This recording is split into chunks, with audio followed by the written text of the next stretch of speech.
Ma non è vero, non è vero, cioè, il giornale può sostituire quello che segna. È una mostra che ce lo fa ritrovare. I carabinieri fanno la verifica e lo sequestrano dopo la mostra o alla mostra, ricostruendo il percorso che ha portato il dipinto lì dopo il fresco.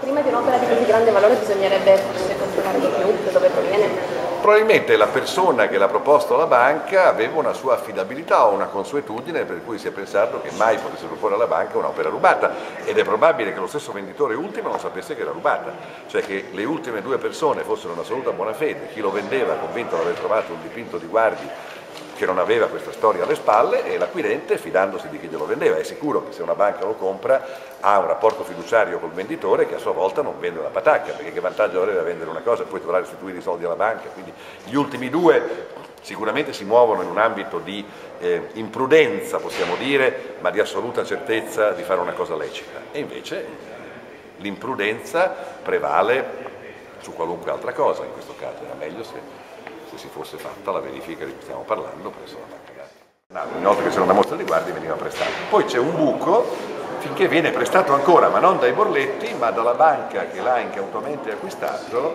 e quindi convinta di esporre un'opera di sua proprietà lecitamente acquistata, invece continuava a esporre il dipinto Borletti che era stato in precedenti mostre. Quindi è sempre la mostra il momento in cui l'opera si vede. Questa volta è stata per i carabinieri utile la mostra per verificare che il dipinto, sia pure nella buona fede di chi l'ha acquistato, non era una proprietà sicura, ma era stato acquistato in modo non acclarato e accertato, con la verifica che si può fare senza difficoltà presso la banca dati dei carabinieri, dopo essere stato rubato 24 anni fa, quindi c'è questo elemento. Attualmente quanti sono gli indagati? Complessivamente ci sono 5 persone segnalate all'autorità giudiziaria e di cui si stanno valutando le rispettive responsabilità. Indagate per che cosa? Alcune sono indagate per ricettazione, su altre si sta cercando di valutare se vi era la perfetta buona fede.